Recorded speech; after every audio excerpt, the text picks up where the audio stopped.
Gastón. Un hombre maravilloso donde se conjuga esa sabiduría, ese conocimiento intelectual profundo con el que nos ha enriquecido con tantos años, con una gran bondad, lo cual no es muy frecuente que surja.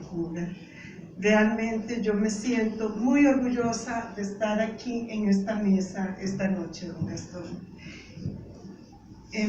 Bueno, y quiero empezar diciendo mi ponencia que me pareció muy pertinente de parte de don Gastón referirse al caso de Cataluña, porque en noviembre de este año yo estuve en México en una actividad que compartimos con el académico de Cataluña, Jordi Canal, y él estaba sumamente acongojado porque dijo: nuestra sociedad está profundamente dividida y yo no veo cómo se puede rearmar, cómo podríamos volver a ser Cataluña de nuevo.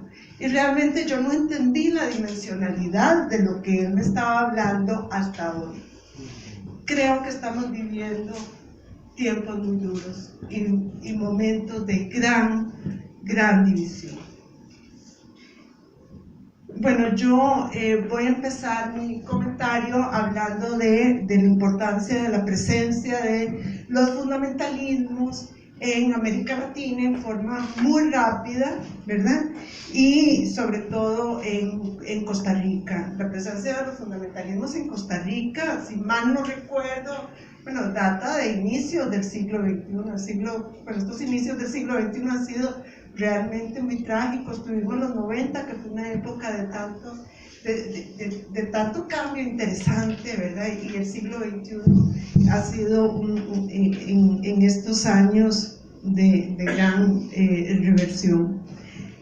Y ha surgido en los países latinoamericanos, así como en Costa Rica, muy amparado por los partidos hegemónicos, que han descubierto en estos grupos neopentecostales, bueno, una gran clientela política, ¿verdad? De tal forma que nosotros hemos visto en Costa Rica, y francamente, porque bueno, esto todos lo sabemos, cómo con la connivencia de nuestras instituciones se ha permitido lo que está prohibido en la Constitución, que estos partidos participen en la vida política.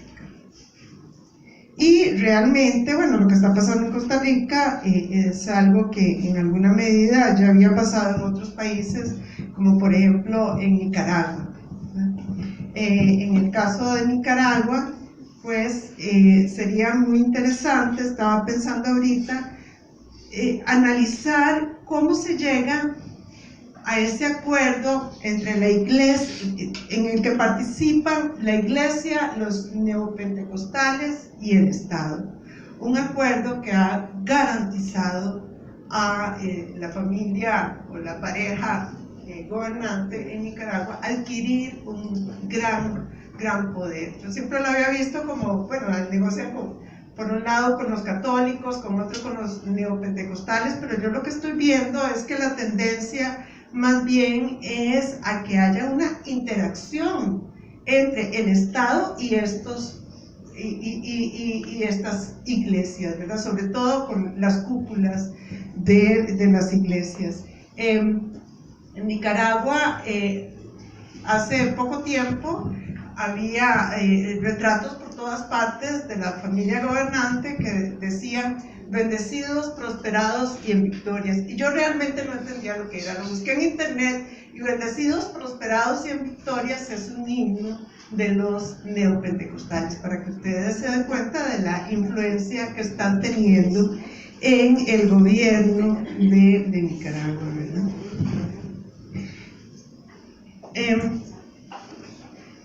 Yo creo que valdría la pena preguntarnos, cuando hablamos del impacto que puede tener el neopentecostalismo en la vida política, valdría la pena preguntarnos por la política, por la dinámica de la política, cómo se constituye la política. Y en esa dirección, bueno, yo consulté con Norbert Lechner y su concepto de del consenso.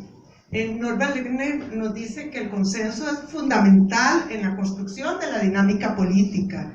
Realmente necesitamos ese horizonte del consenso, pero que el consenso nunca es posible alcanzarlo, porque el día que lo alcanzamos, el consenso absoluto, estamos ya en el autoritarismo, ¿verdad? En el autoritarismo pleno, porque la política requiere del dinamismo, retomando a Bakhtin, de ese intercambio dialógico que en alguna forma va construyendo identidades, va transformando subjetividades y nos permite ir construyendo un proyecto de país.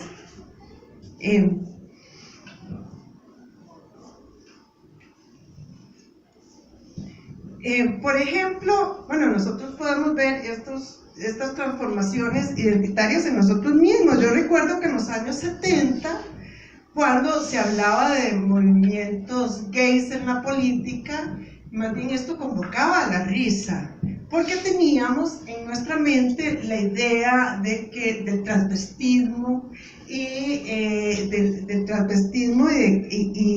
lo carnavalesco. Porque en América Latina, durante mucho tiempo, en la época colonial, en el siglo XIX, durante los carnavales, el transvestismo era algo muy importante para hacer reír y para divertir al público. Pero hoy, efectivamente, pues no hay nadie que no se tome en serio la presencia de los grupos LGBTI en el terreno público en demanda de derechos que específicamente le competen. Pero eso nosotros lo hemos venido aprendiendo a partir de las prácticas políticas que hemos tenido en las últimas décadas, prácticas que efectivamente han permeado nuestra subjetividad. La dinámica de lo político efectivamente transforma nuestras prácticas e imaginarios discursivos. La clave Moore hacia la radicalización de la democracia refieren a la construcción de cadenas de equivalencia, que son anclajes provisorios que permiten la construcción de alianzas, pero estas alianzas no se reducen a pactos para alcanzar fines políticos determinados, sino que transforman el horizonte de lo político. Castro Gómez les hace una crítica que a mí me parece muy certera a la clave Moore, en el sentido de que ellos se basan mucho en el estudio, en el análisis del discurso, pero el discurso pronunciado, hablado, y no se enfocan en el otro tipo de discursividades como la discursividad corporal, porque efectivamente, posiblemente esas transformaciones identitarias no son tan fluidas como nos podemos imaginar leyendo este texto, sino que arrastran toda una serie de imaginarios, de prácticas sociales, del hábitus del que nos habla Bourdieu, ¿verdad?, que se van incorporando y mezclando con estas nuevas perspectivas y visiones del mundo, lo cual complejiza considerablemente la construcción de las subjetividades políticas. Pero yo creo que esta contingencia de que nos hablan tanto la clave Moore, tiene también diferentes niveles. Digámoslo así, hay una especie de núcleos fuertes que han sedimentado en la subjetividad ciudadana principios, valores. Existe un orden instituido, conformado por instituciones, leyes, discursos y prácticas políticas, el cual es universal en el sentido de que es el espacio donde se lleva a cabo la interacción de las distintas voces que conforman el espacio público. En los términos de la clave Moore podemos decir que este universal no deviene de un exterior previamente constituido, sino que es producto de la construcción histórica de la voluntad de cimentar un conjunto de referentes a partir de los cuales se desarrolla la arena política. Sin estos referentes no es posible que funcione la arena política. Pero estos referentes, lejos de estar escritos en piedra, van siendo transformados en el proceso mismo de la vida política. Ese espacio universal de la política va moldeando, le va dando cuerpo a lo que podríamos llamar el teatro en el que se desarrolla la vida pública. El poder de representación de la colectividad de ese centro hegemónico, en términos gramscianos, se logra a partir de la construcción de un sentido común que llega a ser representativo de la colectividad. Ese centro hegemónico, este andamiaje que da sentido al accionar político, también es objeto de remodelación a partir de las disputas que operan en su interior. Si bien esos núcleos fuertes, constituidos por valores institucionales que conforman la universalidad en la que se desarrolla el sistema político, pueden ser enriquecidos, reinterpretados, alimentados con nuevas perspectivas del mundo social, pero se mantienen como anclajes, donde se ubica lo que conocemos como el sentido común. Ese andamiaje que contiene los espacios donde se desarrolla lo político, se va alimentando y reconfigurando, pero posee ejes centrales, medulares, que trascienden los gobiernos mismos, aunque estos provengan de distintas tendencias ideológicas. Y realmente cuando estaba escribiendo esto me recordé del papel del Partido Vanguardia Popular en Costa Rica, que realmente cuando yo estudié su participación en los movimientos comunales, cívicos de las décadas de los 70, de los 80, en la organización comunal de los años 60, 70, me recuerdo cómo contribuyeron a la secularización de la vida en Costa Rica y cómo contribuyeron también a la formación de ese espacio cívico costarricense a partir del mismo sentido común hegemónico. Contribuyeron a ampliar y en alguna forma a remodelar ese sentido común hegemónico.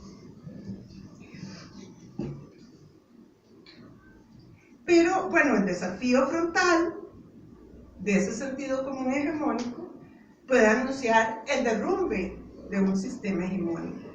Y creo que estamos presenciando el desafío de uno de los baluartes de nuestro sistema político, que es los derechos humanos.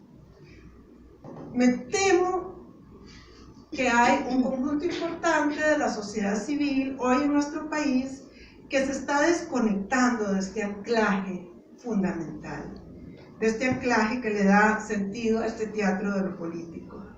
El Estado ha venido perdiendo terreno frente al poder de los pastores y de grupos católicos conservadores.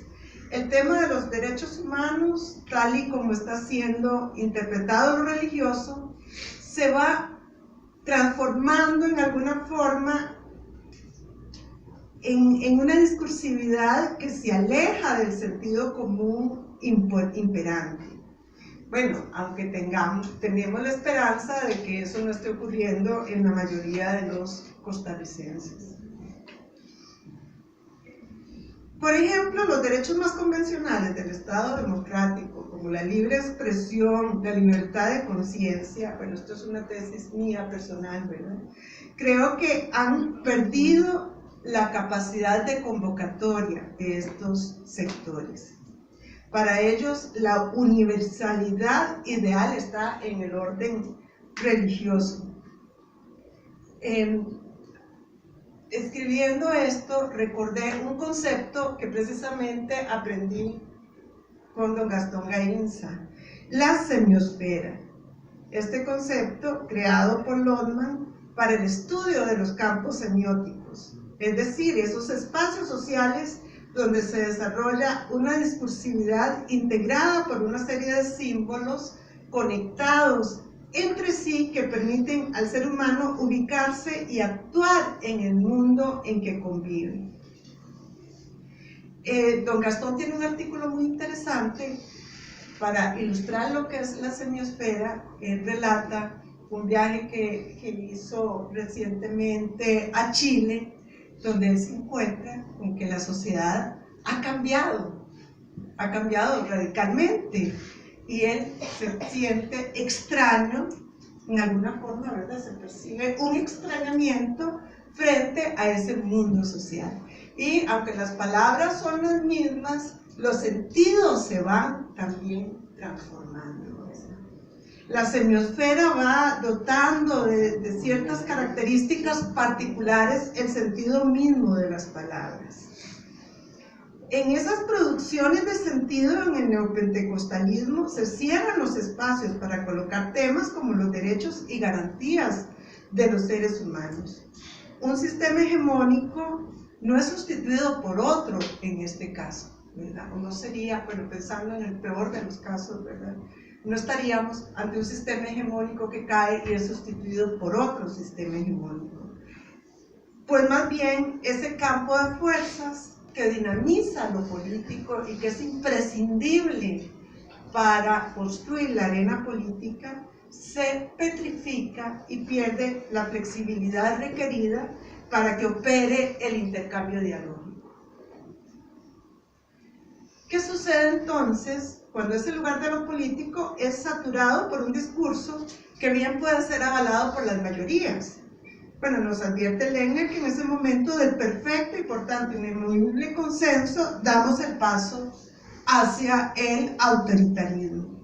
Podemos seguir hablando de elecciones libres. Vean que hay elecciones libres en Rusia, en Turquía, en muchos lugares del mundo, bueno, la misma Venezuela, etc. Pero yo creo que esa es una grasa confusión. Las elecciones libres no son la democracia, es un aspecto de la democracia. Más bien, bueno, yo personalmente creo que la democracia debería de ser no el poder de las mayorías, sino la relación de las mayorías con las minorías, con los grupos minoritarios.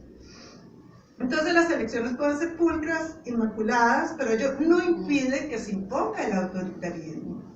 De todas formas es una falacia, ¿verdad? Esa concepción de que las mayorías, el poder de las mayorías es la democracia. Las dinámicas que renuevan la vida política entonces se cristalizan, y cualquier discurso que pretende introducir cambios se enfrenta con una muralla inaccesible. Esta es una razón muy poderosa, creo yo, para defender el Estado laico, pues es clave el Estado laico en la sobrevivencia de la vitalidad discursiva que inyecta de energía a la dimensión de lo político.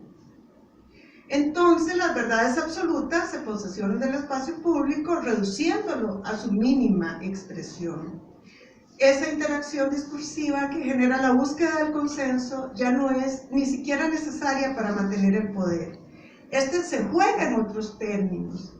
Posiblemente, creo yo que podríamos llegar a hablar, esperamos que no, ¿verdad?, de algo así como paternalismo neopentecostal como concepto que sustituye al Estado benefactor. Entonces los magros beneficios para pobres se repartirán en las iglesias. Ello garantizará, por supuesto, el incremento de las redes clientelares que garantizan la permanencia en el poder del neopentecostalismo. Creo que se equivocan contundentemente quienes en espera de réditos económicos, en promesas que realmente no tienen mayor asidero, deciden apoyar la desestabilización e incluso la destrucción de instituciones que protegen derechos de grupos específicos, pensando que esa pérdida de derechos no los va a afectar directamente. A fin de cuentas, ellos creen que el derrumbe de la institucionalidad va a quedar concentrado en los espacios de odio. Pero eso no es cierto. Esa capacidad de quienes sustentan el poder de ejercer violencia sobre la alteridad, de clausurar espacios de la vida política, tendrá efectos en las más diversas dimensiones de la vida social. Y yo, que he vivido en los últimos meses un profundo sentimiento de anomia, que me he sentido extraña en mi país, que he sentido que ya he sentido un duelo profundo, porque siento que estoy en un país donde hay mucha gente con la que ya no comparto esos vínculos fundamentales de lo que es el ser costarricense. Yo creo que esta gente, ya voy a entender, que estos que están creyendo que ellos pueden vivir bien a una costa de los derechos de las minorías, se equivocan y en algún momento van a llegar a compartir este sentimiento de anomia, de angustia, de dolor y me temo que de vulnerabilidad también. Bueno, muchas gracias.